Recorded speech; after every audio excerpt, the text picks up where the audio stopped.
د زخمی زړونو درمان په خیر راغلې په خیر راغلې د مدینې شاهي د قدر وړ اوریدونکو ستاسو پام راړو د الحاج مولوي محمد یاسین فهیم صاحب د رسول الله صلی الله علیه وسلم د روزنې او تربیت خپرونو ته په همدې هیله چې دا خپرونې تر پایه پورې واورئ او په ژوندانه کې پوره ګټه ځینې حاصله کړئ.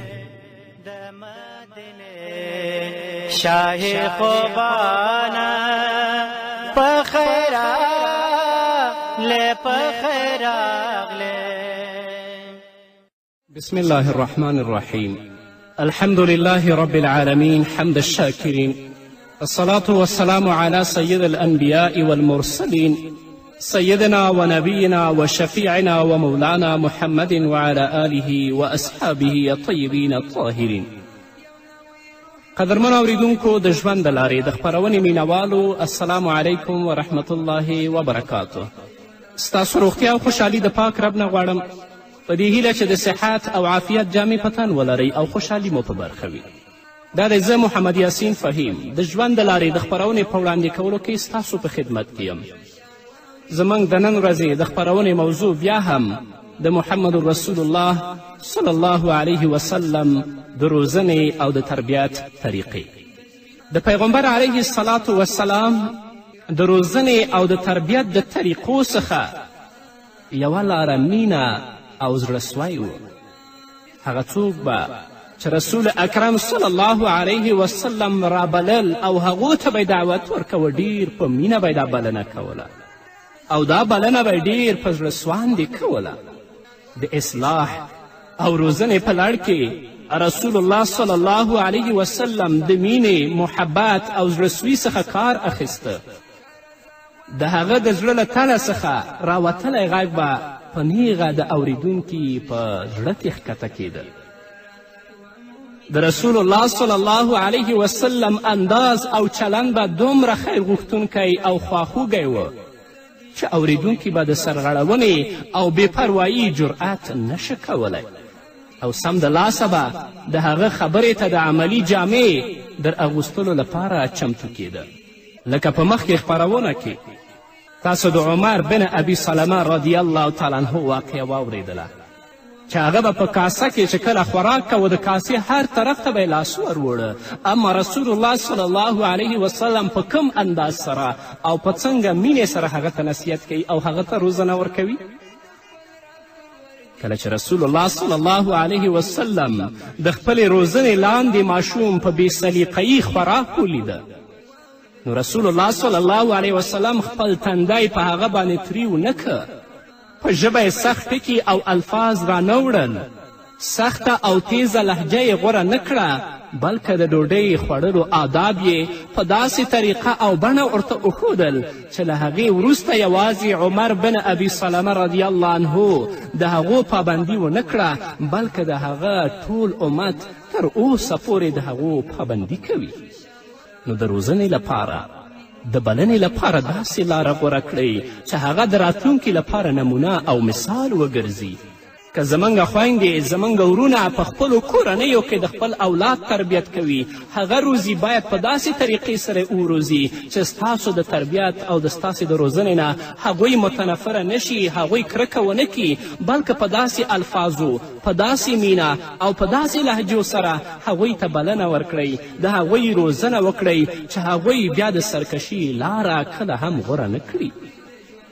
او که پلار تل لپاره خپل اولاد ته شکنځل کوي، مور تل لپاره خپل اولاد ته شیراوې کوي او هغو ته بدرد وایي، نو اولاد به کله هم د خپل مور و پلار خبرو ته او نصیحت ته غوږ کښېنږدي، لا به هم د مور و پلار د خبرو کرکه د هغه اولاد په زړه کې پیدا شي. تاسې ګورئ، یو ورځ یو کس د رسول الله صلی الله علیه وسلم خدمت ته حاضریږي او د سوال لپاره رسول اکرم صلی الله علیه وسلم ته لاس اوږدوي. په دې وخت کې د رسول اکرم صلی الله علیه وسلم طبیعت او مزاج بدلون نه مومي او نه د رسول الله صلی الله علیه وسلم په نظر او سترګو کې د بې پروایي آثار څرګندیږي. او نه یې هم پر ژبه د شکایت څټکي او الفاظ راځي. هغه غواړي چې د لاس اوږدولو او سوال کولو عادت له منځه یوسي، نو د هغې لپاره یوازې وچ وعظ او نصیحت نه کوي، بلکې د حکمت او پوهې طریقه رسول الله غوره کوي. نو کله چې هغه سائل د سوال لاسونه رسول الله ته پورته کوي، رسول الله د هغه سائل نه پوښتنه کوي چې آیا تا سره څه شی شته؟ هغه سائل ورته وایي ای د الله رسوله زما سره یوازې یو جام او څادر دی. رسول اکرم صلی الله علیه وسلم هغه دواړه جام او څادر راغواړي او په 2 درهمو باندې هغه رسول الله خرڅوي. بیا وروسته د دې نه دا دواړه درهمه دې سائل او سوال کوونکي ته ورکوي او ورته فرمایي چې ځه ولاړ شه، په 1 درهم د کور لپاره خواړه واخله او په بل درهم تبر واخله او ما ته یې راوړه. هغه ځي په 1 درهم باندې د خپل کورنۍ لپاره خواړه اخلي او په بل درهم باندې تبر اخلي، رسول الله ته یې راوړي. رسول الله صلی الله علیه وسلم په خپلو مبارکو لاسونو باندې هغه تبرګي ته لاستی اچوي او هغه سائل او سوال کوونکي ته یې ورکوي او ورته فرمایي چې ځه لاړ شه، په دې تبر په ځنګل او په غره کې لرګي برابروه او خرڅوه او د کور اړتیاوې دې پرې پوره کوه، ځکه دا کار ستا لپاره د لاس اوږدولو او سوال کولو څخه ډیر غوره دی. نو تاسو ګورئ، سائل راځي سوال کوي، رسول اکرم صلی الله علیه وسلم په څنګه ښایسته الفاظو او جملو هغه ته نصیحت کوي، هغه ته روزنه ورکوي تر څو د خپل د کورنۍ اړتیاوې هم پوره کړي او تل لپاره د هغه لاس د سوال کولو نه هم قطع شي. که موږ او تاسو د رسول اکرم صلی الله علیه وسلم د روزنې طریقې مطالعه کړو چې هغه څنګه خلک تربیت کړل، څنګه خلک وروزل، که فیصدي هم هغه په خپل کورنۍ، په خپل ټولنه او په خپل ژوند کې مراعت کړو، زه په دې یقین یم چې بیا به کوم مشکل سره موږ مخ نه شو. همدارنګه کله به چې رسول اکرم صلی الله علیه وسلم وینا کوله، رسول الله به وعظ او نصیحت کوه، نو رسول الله به ډیر په خلوص او په همدردي سره هغه وعظ و نصیحت کوه. یو ځل رسول اکرم صلی الله علیه وسلم خپلې قریشي کورنۍ ته وینا کوله. رسول الله ورته وفرمیل ان الرائد لا یکذب اهله والله الذي لا اله الا هو انی رسول الله الیکم خاصه والى الناس عامه والله لتموتن كما تنامون ولتبعثن كما تستيقظون ولتحاسبن بما تعملون وانها الجنه ابدا والنار ابدا. رسول الله هغوی ته نصیحت کوي او ورته فرمایي چې د کاروان لارښوونکی کله هم خپلو ملګرو ته دروغ نه وایي. هغه الله قسم چې له هغه څخه پرته بل معبود نشته، زه د ټولو خلکو او په ځانګړې توګه ستاسو لپاره د الله رسول یم. په الله قسم تاسو به مرئ لکه څنګه چې ویده کیږئ او له مرګ وروسته به راژوندي کیږئ لکه څنګه چې د خوب څخه راپاڅیږئ. له تاسو څخه به ستاسو د کارونو په اړه پوښتنه او حساب کیږي. ستاسو د نیکي او ښو بدله او عوض به په نیکیو او د بدو بدله به په بدو سره درکول کیږي. دا بدله به د تل لپاره یا د جنت په بڼه وي او یا د دوزخ په بڼه. تاسو وګورئ قدرمنو اوریدونکو، د ستر روزونکي محمد رسول الله صلی الله علیه وسلم خیر غوښتنه د یوې جملې څخه په ډاګه کیږي، او بله دا چې بیا دا وینا د ډیر اخلاص او یقین څخه ډکه ده. په څومره ساده انداز او بیان سره د مینې څخه په ډکه خوله او لهجه د جذباتي او عقلي غوښتنو سره سم هغه د توحید، رسالت او آخرت حقیقت د خلکو په زړونو کې ځای په ځای کوي. څومره په مینه، څومره په درد سره او څومره په ساده الفاظو کې رسول الله صلی الله علیه وسلم خلکو ته د الله وحدانیت او د خپل رسالت ور بیانوي. نو موږ هم که خلک د الله دین ته رابلو، باید په هغو خلکو باندې چې نه پوهېږي ډېر ودردېږو. هغه خلک چې نن ورځ د دین نه لرې دي، عقیدې فاسدې دي، په بدو کې ګرفتاره دي، په هغو باندې ډېر ودردېږو او د زړه د تله څخه ډیر په مینه او اخلاص سره هغوی د الله رب العزت دین ته راوبلو. او دا په خپل ژوند کې د خپل مسؤلیت وګڼو نو هغوی به هم زموږ خبرې ته غوږ باسي او کله کیدای شي چې زموږ خبره واوري د خپلو بدو کړنې پرېږدي او هغه خرافاتو کې چې دوی ژوند تیر کړی په هغه بدبختي کې چې دوی ژوند تیر کړی هغه ته شا کړي او د الله کلام د رسول الله صلی الله علیه وسلم دین ته مخه کړي. رسول اکرم صلی الله علیه وسلم د خلکو په غم او درد کې ګډون کوه. په ستونزو او ړبړو کې به یې پوښتنه او ډاډ ورکوه. د خوښیو او خوشحالیو په غونډو او مراسمو کې به رسول الله ګډون کوه. هغوی سره به د خپل قربت او نږدېتوب څرګندولو تر څو چې هغوی مایل شي د اسلام سره رسول الله سره مینه پیدا شي د هغه د اخلاقو نه متأثره شي او د پیغمبر خبره ومني. رسول الله به تل په ورین تندي له خلکو سره مخامخ کېده. د مینې د ښودلو او څرګندولو لپاره به یې په لاس او غیږه روغبړ او هرکلی کوه. ځینې وختونه به رسول الله صلی الله علیه وسلم ځینې وختونه به یې تندی هم ښکلاوه. د مینې او بې تکلفي څخه به یې کله کله خلک په لنډو نومونو یادول. رسول الله صلی الله علیه وسلم به د ډیرې مینې نه کله کله حضرت عایشې ته عایش ویل او حضرت ابو هریره رضی الله تعالی عنه ته به اباهر ویل. مینه او محبت پنځونکي او پیداکوونکي الفاظ او جملې به یې کارولې. حضرت انس بن مالک رضی الله تعالی عنه فرمایی ان النبی صلی الله علیه وسلم قال له یا ذا الاذنین. حضرت انس رضی الله تعالی عنه فرمایی چې رسول اکرم صلی الله علیه وسلم به ما ته د ډیرې مینې نه داسې ویلې چې ای دوه غوږ لرونکیه. نو را به شو چې اوس په خپلې کورنۍ کې خپل روزنې ته متوجه شو چې موږ په خپلې کورنۍ کې د خپل اولاد تربیت څنګه کوو. په خپله کورنۍ کې زموږ اخلاق د خپلې کوروالا سره څنګه دی، زموږ اخلاق د مور سره څنګه دی، زموږ اخلاق د پلار سره څنګه دی، زموږ اخلاق زموږ وړو ورونو او خویندو سره څنګه دی، زموږ اخلاق مشرانو ورونو او کشرانو ورونو سره څنګه دی.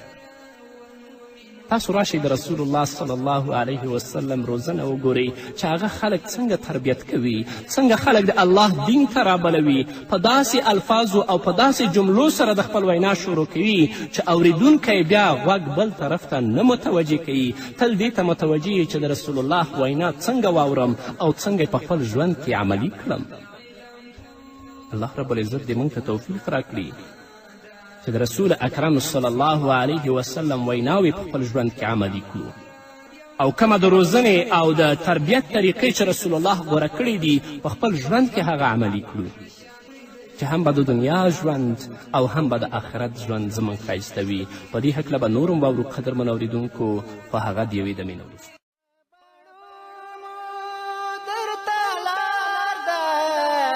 جار کړې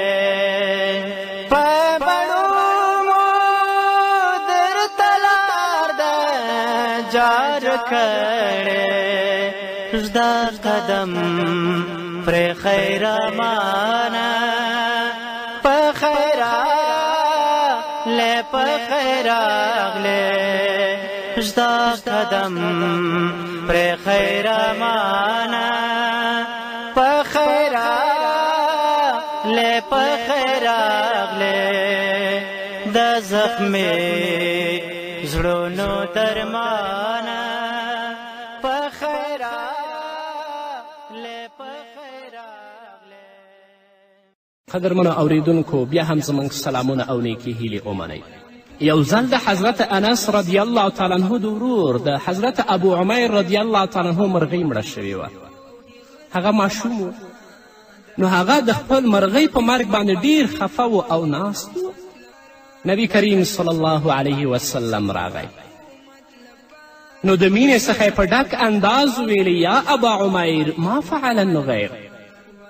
ای ابو عمیر ستا په مرغۍ باندې څه شوي دي؟ تاسو ګورئ رسول الله صلی الله علیه وسلم هغه ته د مینې څخه په ډک انداز باندې وایي چې یا ابا عمیر ما فعل النغیر. ای ابو عمیر د ستا په مرغۍ باندې څه شوي دي؟ غواړي چې پیغمبر علیه الصلاة وسلام هغه د خفګان نه راوباسي. که چیرې به رسول الله ته کومه بېخونده او نامناسبه خبره مخې ته راغله نو هغه به هم د مینې او محبت په الفاظو کې وړاندې کوله. یو ځل د عبدالله بن بشیر مور د حضرت عبدالله په لاس باندې نبی کریم صلی الله علیه وسلم ته څه انګور ډالۍ کړل چې دا انګور ویسه رسول الله ته یې ورکړل. نو حضرت عبدالله هغه انګور په لاره کې وخوړل. دا د ماشومانو عادت دی. وروسته له دې نه چې کله رسول الله صلی الله علیه وسلم له دې څخه خبر شو چې د عبدالله مور خو ما ته انګور رالیږلي وه او هغه عبدالله خپله په لاره کې خوړلي دي، نو رسول الله صلی الله علیه وسلم ډیر په مینه حضرت عبدالله له غوږه ونیوه او ورته وفرمیل ای غدر یا غدر، په پښتو کې ای ټګماره ای ټګماره. کاسې ګوري رسول الله هغه نه سرزنش کوي، رسول الله هغه نه رټي، ډیر په مینه سره هغه د غوږ نه نیسي او دا ټکي ورته وایي چې بل وخت لپاره دا کار پرېږدي. د رسول الله صلی الله علیه وسلم مینه محبت او مروت دومره وه چې یو ورځ د مدینې یوې ښځې چې عصبي ناروغي یې درلودله رسول الله ته څه وویل، بد ټکي رسول الله ته ویل. نو رسول الله صلی الله علیه وسلم ورغی او د هغې د خبرې د اورېدو وروسته یې د هغې کار هم ترسره کړ. څه مشکل چې رسول الله هغې ته رسېدل هم وکړه، رسیدګي یې ورته وکړه. د رسول الله صلی الله علیه وسلم د خلکو سره د هغه چلند څومره د مینې څخه ډک و. د دې اټکل د حضرت انس رضی الله تعالی عنه له دې وینا څخه کیدلی شي.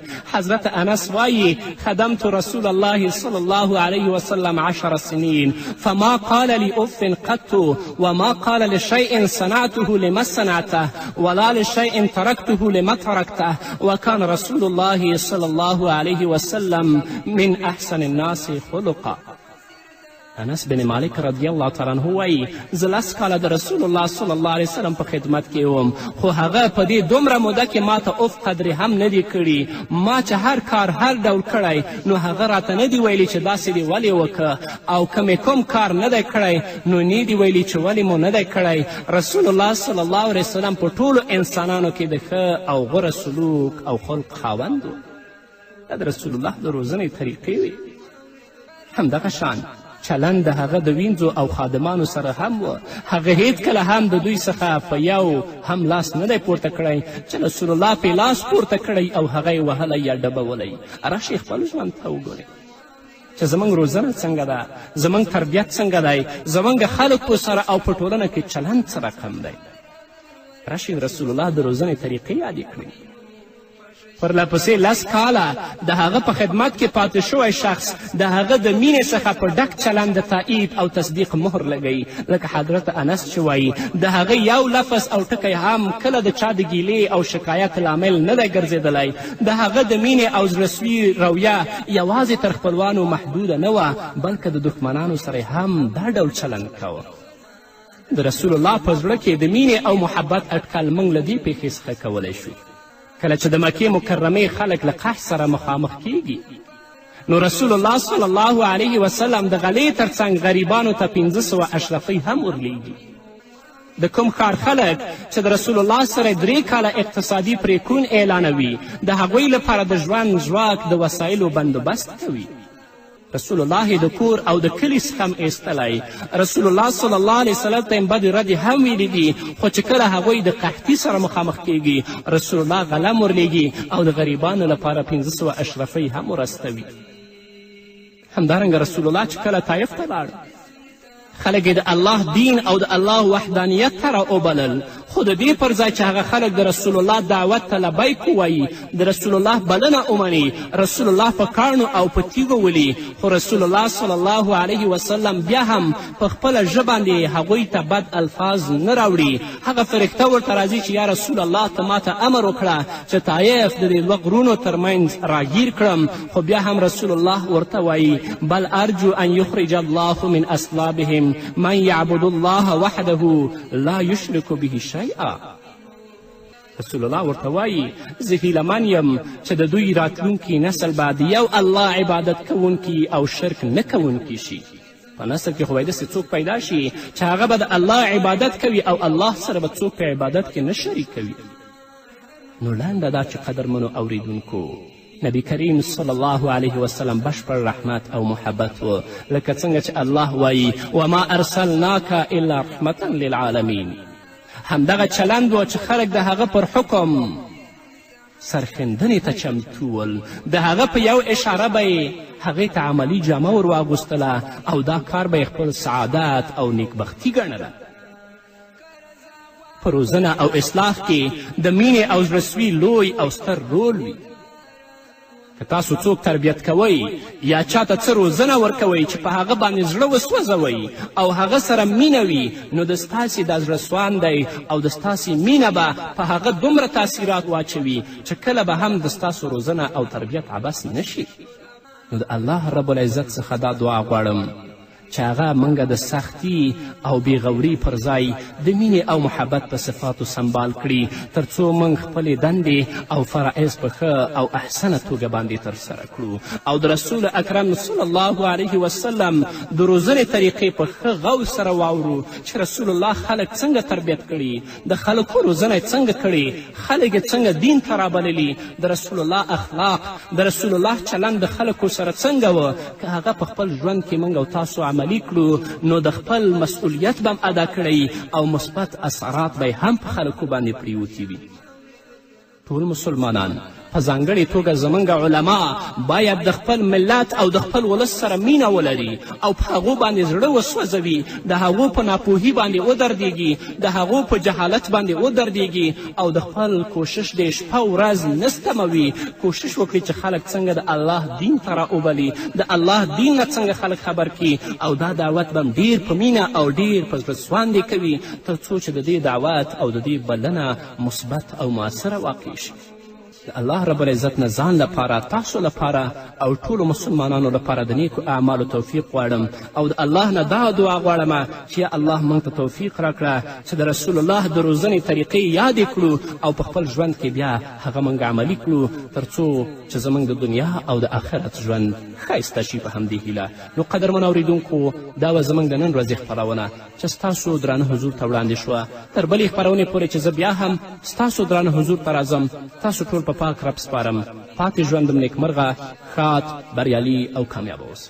دا جلوې دې د رخسار دي که سبا سو که سبا سو ای زیبا جبین روشانه په خیراغله په خیراغله د زخمې زړونو درمانه په خیراغله په خیراغله د وصال قاصد